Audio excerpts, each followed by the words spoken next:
Welcome back to the Word in Our Hearts. As you can tell, I am camping. I'm at Turkey Run State Park in Indiana, and it just seemed a good place to continue on with Moses and the Israelites wandering through the desert. Though it's not a desert. Indiana doesn't have those. But still, I thought it would be a good place to continue on, so we're going to start with Leviticus 1.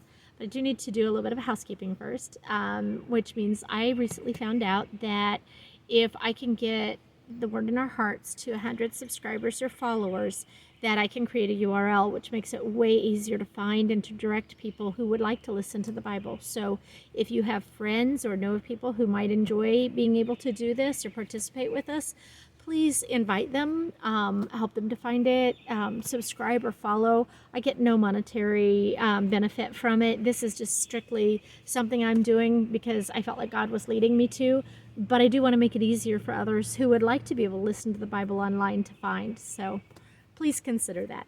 So here we go, Leviticus 1. The Lord called to Moses and spoke to him from the tent of meeting. He said, "Speak to the Israelites and say to them, when any of you brings an offering to the Lord, bring as your offering an animal from either the herd or the flock. If the offering is a burnt offering from the herd, he is to offer a male without defect. He must present it at the entrance to the tent of meeting so that it will be acceptable to the Lord. He is to lay his hand on the head of the burnt offering, and it will be accepted on his behalf to make atonement for him.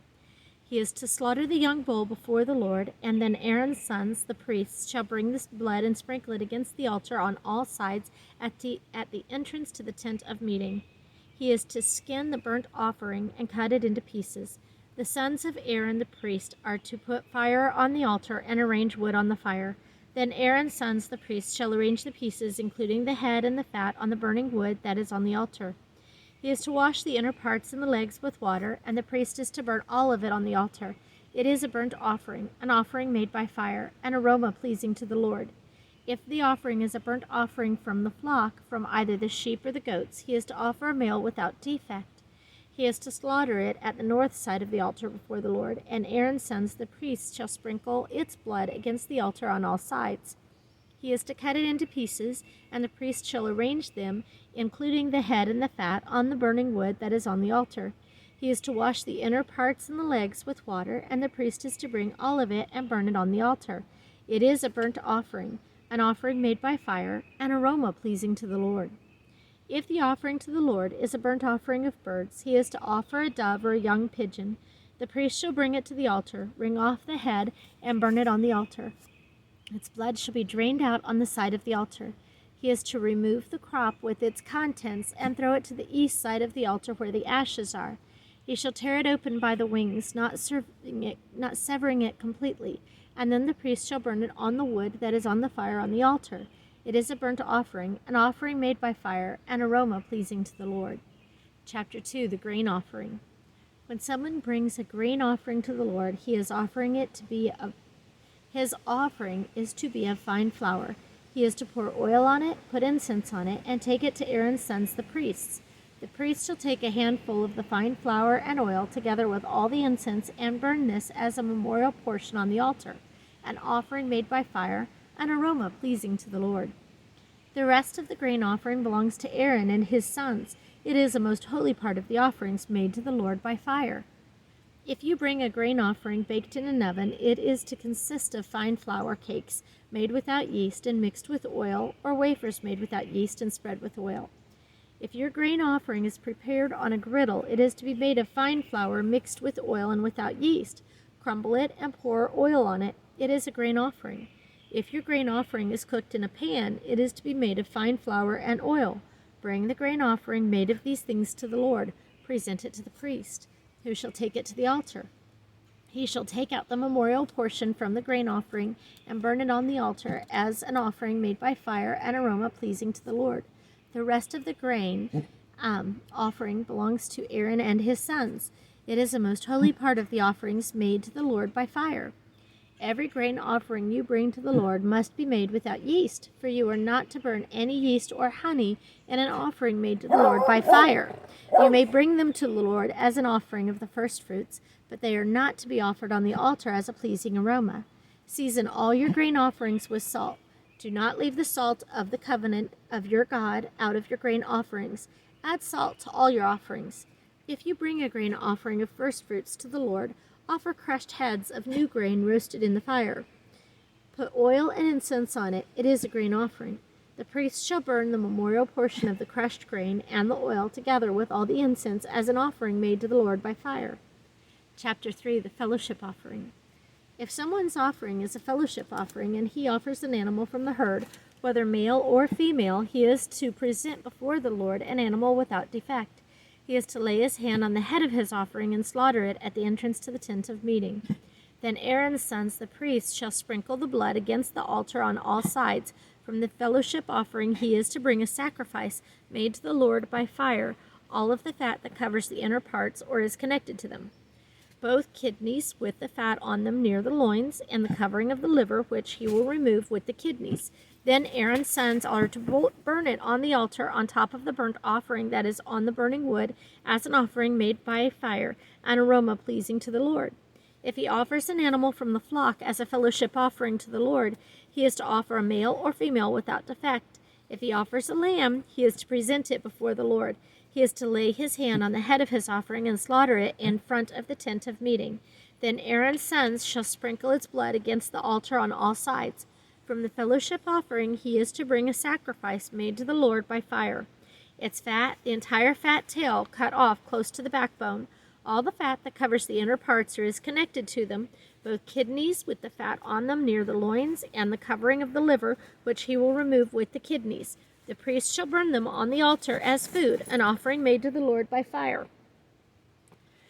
If his offering is a goat, he is to present it before the Lord. He is to lay his hand on its head and slaughter it in front of the tent of meeting. Then Aaron's sons shall sprinkle its blood against the altar on all sides. From what he offers, he is to make this offering to the Lord by fire. All the fat that covers the inner parts or is connected to them, both kidneys with the fat on them near the loins, and the covering of the liver, which he will remove from the kidneys.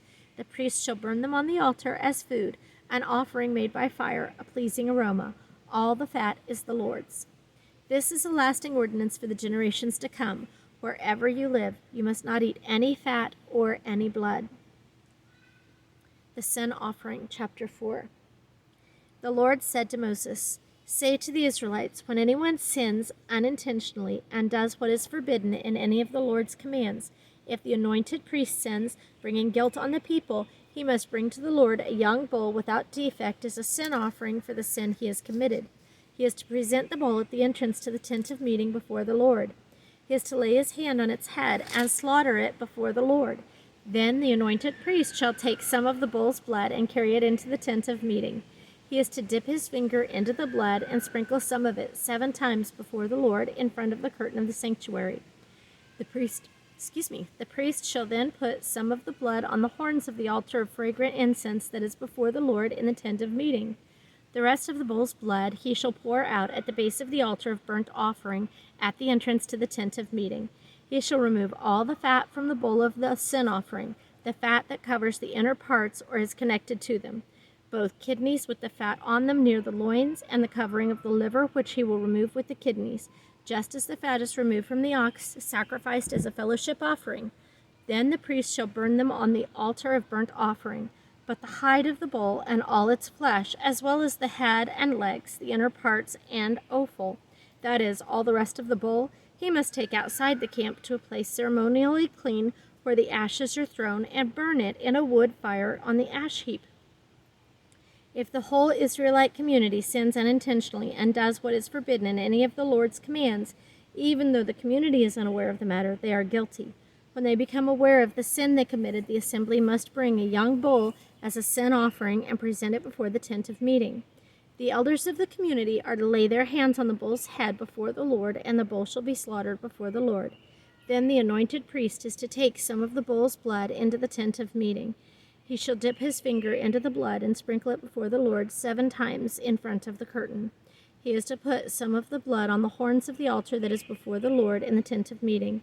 The rest of the blood he shall pour out at the base of the altar of burnt offering at the entrance to the tent of meeting. He shall remove all the fat from it and burn it on the altar, and do with this bull just as he did with the bull for the sin offering. In this way the priest will make atonement for them, and they will be forgiven. Then he shall take the bull outside the camp and burn it as he burned the first bull. This is the sin offering for the community. When a leader sins unintentionally and does what is forbidden in any of the commands of the Lord his God, he is guilty. When he is made aware of the sin he committed, he must bring as his offering a male goat without defect. He is to lay his hand on the goat's head and slaughter it at the place where the burnt offering is slaughtered before the Lord. It is a sin offering. Then the priest shall take some of the blood of the sin offering with his finger and put it on the horns of the altar of burnt offering and pour out the rest of the blood at the base of the altar. He shall burn all the fat on the altar as he burned the fat of the fellowship offering. In this way the priest will make atonement for the man's sin, and he will be forgiven.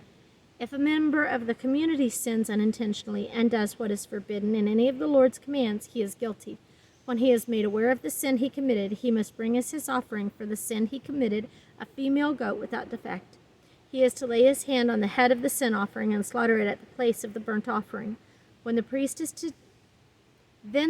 is to take some of the blood with his finger and put it on the horns of the altar of the burnt offering and pour out the rest of the blood at the base of the altar.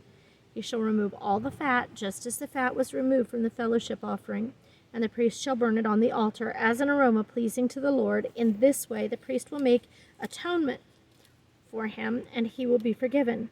If he brings a lamb as his sin offering, he is to bring a female without defect. He is to lay his hand on its head and slaughter it for a sin offering at the place where the burnt offering is slaughtered.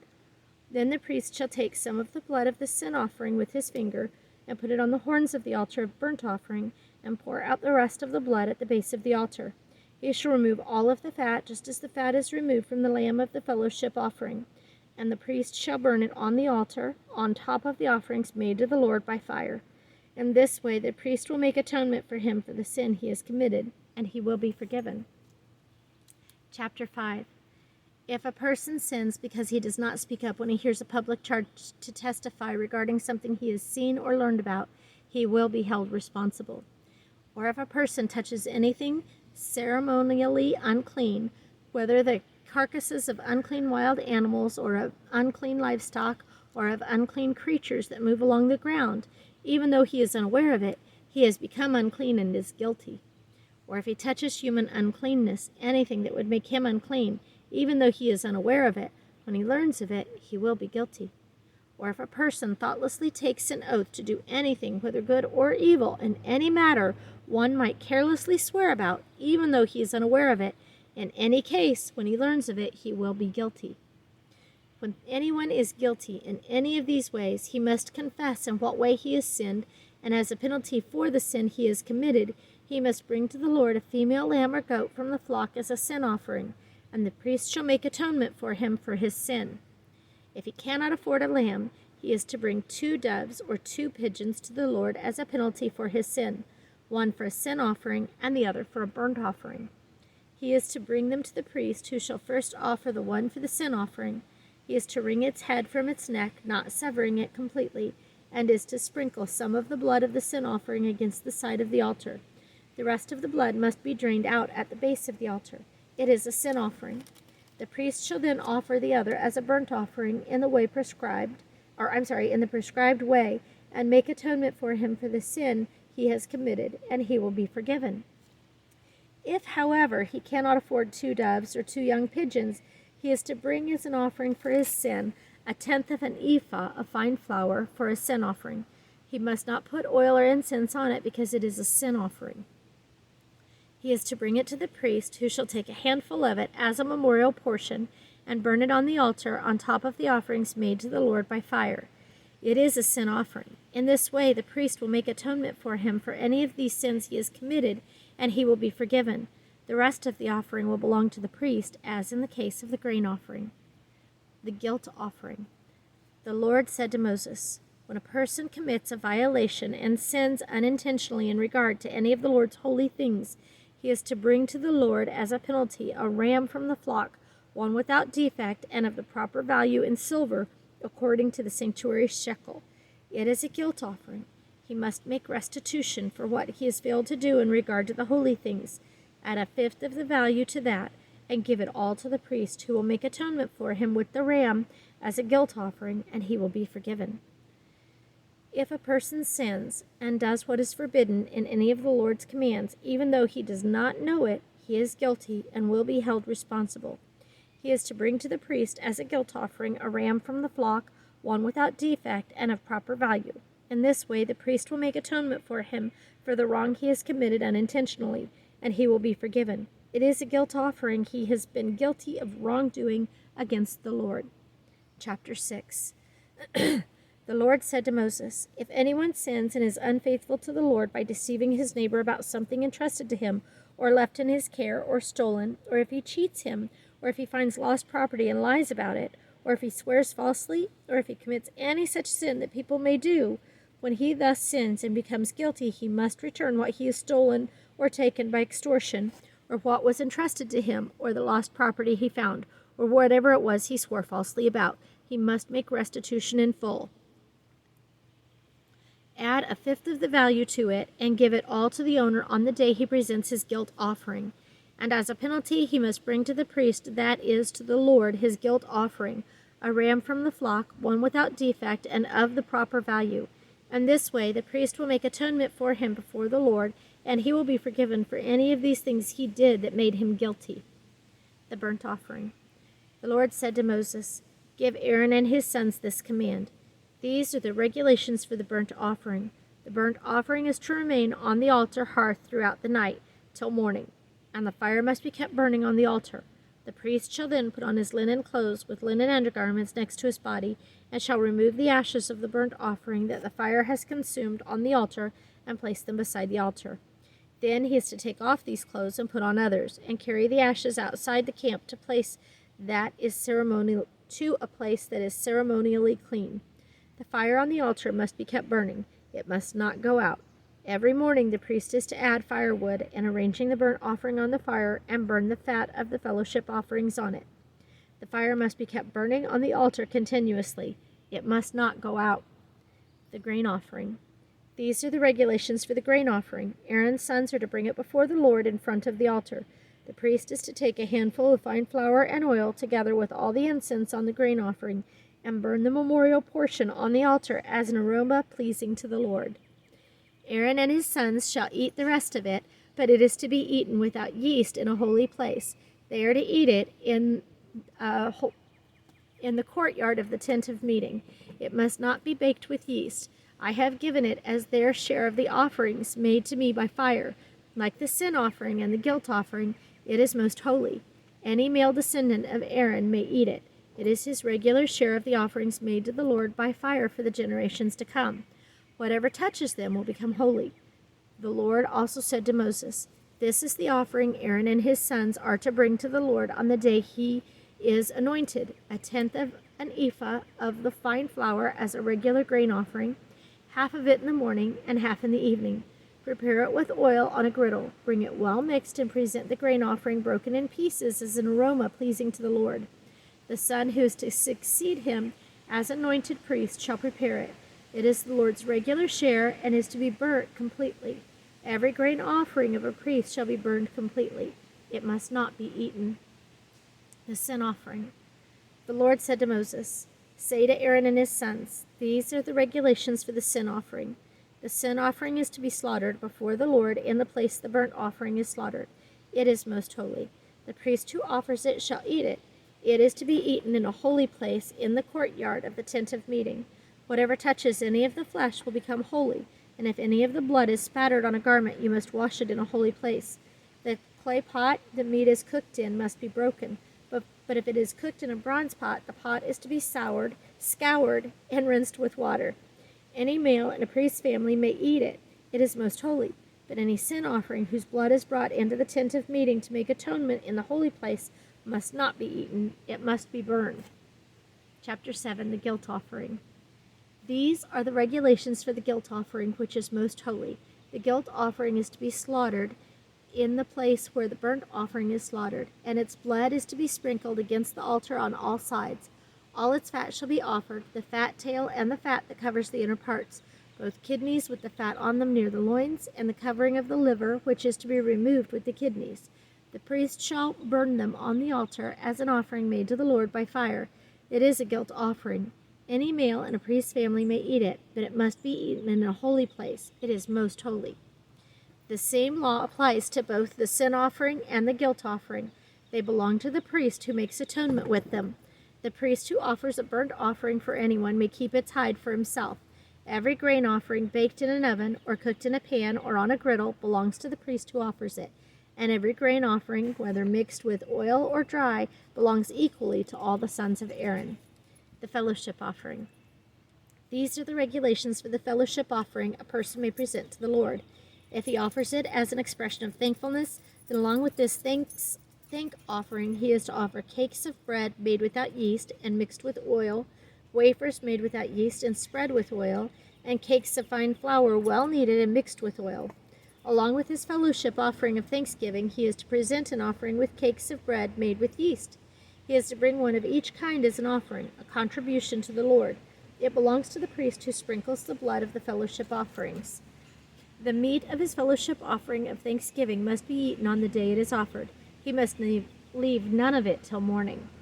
However, if his offering is the result of a vow or is a free will offering, the sacrifice shall be eaten on the day he offers it, but anything left over may be eaten on the next day. Any meat of the sacrifice left over until the third day must be burned up. If any meat of the fellowship offering is eaten on the third day, it will not be accepted. It will not be credited to the one who offered it, for it is impure. The person who eats any of it will be held responsible. Meat that touches anything ceremonially unclean must not be eaten. It must be burned up. As for other meat, anyone ceremonially clean may eat it. But if anyone who is unclean eats any meat of the fellowship offering belonging to the Lord, that person must be cut off from his people. If anyone touches something unclean, whether human uncleanness or an unclean animal or any unclean detestable thing, and then eats any of the meat of the fellowship offering belonging to the Lord, that person must be cut off from his people. Eating fat and blood forbidden. Excuse me. The Lord said to Moses, "Say to the Israelites, do not eat any of the fat of cattle, sheep, or goats. The fat of an animal found dead or torn by wild animals must be used for any other purpose, but you must not eat it. Anyone who eats the fat of an animal from which an offering of fire may be made to the Lord must be cut off from his people. And wherever you live, you must not eat the blood of any bird or animal. If anyone eats blood, that person must be cut off from his people." The priest's share. The Lord said to Moses, "Say to the Israelites, anyone who brings a fellowship offering to the Lord is to bring part of it as his sacrifice to the Lord. With his own hand he is to bring the offering made to the Lord by fire. He is to bring the fat together with the breast and wave the breast before the Lord as a wave offering. The priest shall burn the fat on the altar, but the breast belongs to Aaron and his sons. You are to give the right thigh of your fellowship offerings to the priest as a contribution. The son of Aaron who offers the blood and the fat of the fellowship offering shall have the right thigh as his share. From the fellowship offerings of the Israelites I have taken the breast that is waved and the thigh that is presented, and have given them to Aaron the priest and his sons as their regular share from the Israelites. This is the portion of the offerings made to the Lord by the fire that were allotted to Aaron and his sons on the day they were presented to serve the Lord as priests. On the day they were anointed, the Lord commanded that the Israelites give this to them as their regular share for the generations to come. These then are the regulations for the burnt offering, the grain offering, the sin offering, the guilt offering, the ordination offering, and the fellowship offering, which the Lord gave Moses on Mount Sinai on the day he commanded the Israelites to bring their offerings to the Lord in the desert of Sinai. We will start with chapter 8 next time. Thank you for listening.